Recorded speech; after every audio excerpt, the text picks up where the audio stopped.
సామ్నేని ఉదయ్ భాన్ గారు కానీ, రోసయ్య గారు కానీ, అలాగే నన్ను నమ్మి నాతో పాటు ఎప్పుడు కలిసికట్టుగా ఉండి పార్టీకి అండగా ఉన్న శ్రీ హరిప్రసాద్ గారికి, ఎమ్మెల్సీ వారికి కూడా నా హృదయపూర్వక నమస్కారాలు. ఈ వేదిక పైన ముఖ్యంగా గారికి, గుంటూరు నుంచి వచ్చిన శ్రీ చందు సాంబశివరావు గారికి, సోదరి రాజమండ్రి నుంచి ఎలక్షన్ సమయంలో చెప్పాను, రాజమండ్రి సభలో చెప్పాను. ఎలక్షన్స్ అయిపోయిన తర్వాత నేను ఎలక్షన్స్ కోసం చేయను, మనస్ఫూర్తిగా కుటుంబాన్ని విడతీయటం నాకు ఇష్టం లేదు. కుటుంబాలు చాలా శుభం. సుప్రభాతం కూడా వినిపిస్తాం మీద కలిసి ఇది ఎందుకంటే నాకు కుటుంబాలు కలిసి ఉండాలని కోరుకునేవాడిని. సో అలా 3 నెలలుగా తర్వాత దాదాపు 100 రోజుల తర్వాత పాప నా మాట మీద మన్నించి ఆ రోజు ఎంతో సహనంతో వచ్చిన ఈరోజు జాయిన్ అయిన శ్రీ ముద్రగడ క్రాంతి గారికి, వారి కుటుంబ సభ్యులకు, వారి శ్రీవారికి మనస్ఫూర్తిగా నా హృదయపూర్వక నమస్కారాలు. గుంటూరు కార్పొరేటర్ శ్రీ నిమ్మల వెంకటరమణ గారు, శ్రీ సంకూరి శ్రీనివాసరావు గారు, శ్రీమతి ఇర్రి ధనలక్ష్మి గారు, శ్రీమతి ఆయిశెట్టి కనకదుర్గ గారు, మీ అందరికీ మనస్ఫూర్తిగా నా హృదయపూర్వక ఆహ్వానం పలుకుతున్నాం. జగ్గపేట మున్సిపల్ కౌన్సిలర్స్ నుంచి శ్రీ కొలగాని రాము గారు, శ్రీమతి కాశీ అనురాధ, శ్రీమతి తుమ్మల ప్రభాకర్ రావు, శ్రీమతి కాటగాని శివకుమార్ గారు, 13th వార్డు కౌన్సిలర్స్, అలాగే శ్రీమతి తన్నేరు నాగమణి గారు, శ్రీ సాధుపాటి రాజా గారు, శ్రీమతి పాకలపాటి సుందరమ్మ గారు, శ్రీ షేక్ సిరాజు, శ్రీమతి మూర్ సరస్వతి గారు, శ్రీ పండుల రోసాయి గారు, చైతన్య శర్మ గారికి, శ్రీ ఎస్కే ఖాదర్ బాషా గారికి, శ్రీ ఆకుల్ బాలాజీ గారికి, శ్రీ వీరయ్య చౌదరి గారికి మనస్ఫూర్తిగా జనసేన పార్టీ తరఫు మీ అందరికీ ఆహ్వానం పలుకుతున్నాం. శ్రీ జక్క ధర్మారాయుడు ఎంపీటీసీ, శ్రీ జక్క వెంకట నరసింహారావు గారు ఎక్స్ ప్రెసిడెంట్, శ్రీ గల్లా అరుణ్ కుమార్, శ్రీమతి కొండ సునీత ఎక్స్ ఎంపీటీసీ, తోట నాంచారయ్య గారు ఎక్స్ విద్యా కమిటీ చైర్మన్, శ్రీ కోన రామకృష్ణ గారు, శ్రీ ఎర్రబోతు రామ్మోహన్ రావు గారు, శ్రీ గల్లా ఆనంద్ కృష్ణయ్య గారు, గల్లా అంకినీయుడు, ముద్దినేని శివనాగేంద్ర ప్రసాద్, గల్లా నాయక్ జోగేశ్వరరావు గారికి, శ్రీ జొన్నలగడ్డ ఏడుకొండల గారికి మనస్ఫూర్తిగా మీ అందరికీ ఆహ్వానం పలుకుతా ఉన్నాను. ధన్యవాదాలు తెలియజేసుకుంటున్నాను. మీరు నమ్మి జనసేన పార్టీలోకి వచ్చినందుకు మా బలం, మా విశ్వాసం మరింత ఇనుముడింపైంది. మా మీద విశ్వాసంతో వచ్చి, ఉదాహరణకి ఉదయ్ భాన్ గారు మాకు ఎంతకాలం నుంచి తెలిసినా కానీ ఒక రాజకీయాలని ఒక క్రమశిక్షణతో చేసే వ్యక్తి, మాట తూలని వ్యక్తి, ఎంత రాజకీయాన్ని వ్యక్తిగత కాకుండా పాలసీ విధానాలతోటి రాష్ట్ర భవిష్యత్తు కోసం నిరంతరం తపన పడే వ్యక్తి, ఖచ్చితంగా పోటీతత్వం ఉన్న వ్యక్తి. అలాంటి వారికి మనసెప్పి నాతో వచ్చి పని చేయాలని ఉంది నాకు అన్నీ. ఇలాంటి సమయంలో వచ్చినందుకు మనస్ఫూర్తిగా వారికి నేను నా హృదయపూర్వక ధన్యవాదాలు. ఈ కార్యక్రమాన్ని తీసుకొచ్చి అందుకనే వారికి మీ ఆధ్వర్యంలో మీకు జిల్లా బాధ్యతలు మీ మీద పెట్టాం.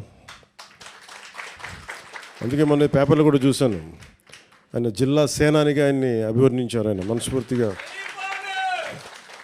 వారికి నా ధన్యవాదాలు తెలియజేసుకుంటాం. ఇది మనందరం కలిసి నడుద్దాం. ఇందాక పెద్దలు కూడా వచ్చారు చాలామంది మనకి అవనిగడ్డ నుంచి. సో మీ అందరికి కూడా నేను తెలియజేసుకునేది, మనందరం పంచాయతీ వ్యవస్థ కీలకం, మనకి కీలకమైన శాఖలు ఉన్నాయి.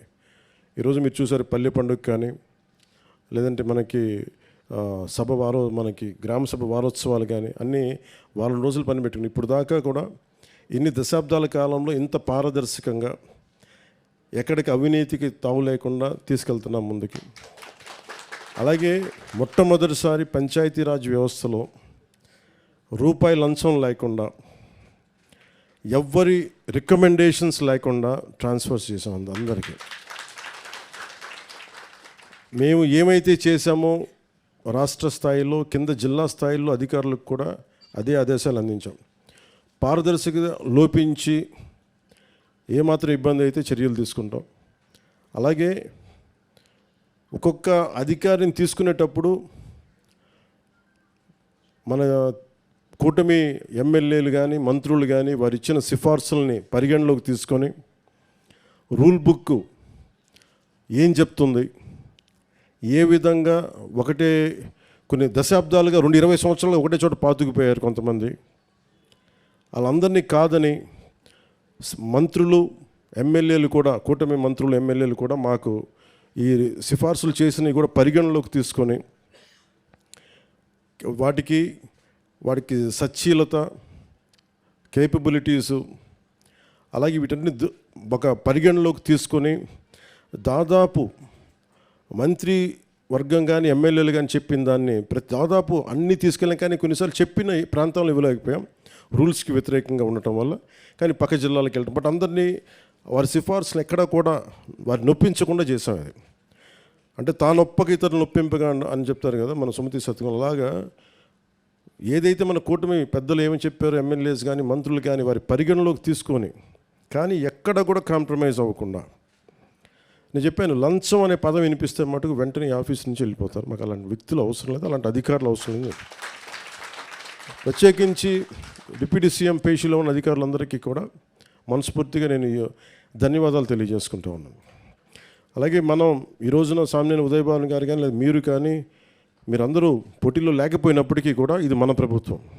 మనకు పనులు జరగాలన్నా, ఏం అవ్వాలన్నా, ప్రజలకు చేయాల్సిన ఏదన్నా సరే మీరు మొహమాట పడకుండా మీరు సంబంధిత నాయకులకు కానీ అధికారులకు కానీ నా ఆఫీస్ దృష్టికి తీసుకొస్తే ఖచ్చితంగా దాన్ని అడ్రస్ చేసే తీరుతాం. ఉదాహరణకి మనకి గుడివాడ సమస్య తీసుకొచ్చారు, నీటి సమస్య తీసుకొస్తే గత 40 గ్రామాల్లో సరిగ్గా నీటి సౌకర్యం సరిగ్గా లేదు. అంటే కేవలం ఫిల్టర్ బెడ్స్ క్లీన్ చేయాలి, ఫిల్టర్ బెడ్స్లో ఇసుక క్లీన్ చేయాలి. దాదాపు అలాంటివి ఒక 40 గ్రామాలు మనం వాటర్ టెస్టింగ్ పెడితే వెంటనే దాంట్లో 24 గ్రామాలు చాలా ఇబ్బందికరంగా పరిస్థితుల్లో ఉన్నాయి, రక్షిత మంచినీరు లేదు. వెంటనే తీసుకెళ్ళి దాన్ని ఈ వారంకి కొన్ని గ్రామాలు వాటికి సంబంధించిన నిధులు విడుదల చేశాం. అధికార యంత్రాంగం కూడా మనం ఇంత బాధ్యతగా పోరాడి మేము ముందుకు వస్తే అధికారులు కూడా చాలా ఒక కమిట్మెంట్తో చేస్తూ ఉన్నారు. అందుకని అలాంటి అధికార యంత్రాంగం ఉంది మన దగ్గర. మీరందరూ కూడా పెద్ద మనసుతోటి, ఇది మన ప్రభుత్వం, ఇది ప్రజలకు కావాల్సిన అవసరాలు, కనీస అవసరాలు ఏదన్నా సరే మీరు ఒకసారి తీసుకొచ్చి మీరు హక్కుతో చేయించుకోమని మనస్ఫూర్తిగా కోరుకుంటూ సెలవు తీసుకుని మీ అందరికీ మరోమారు ధన్యవాదాలు తెలుపుకుంటూ సెలవు తీసుకున్నాను. జై జనసేన, జై హింద్.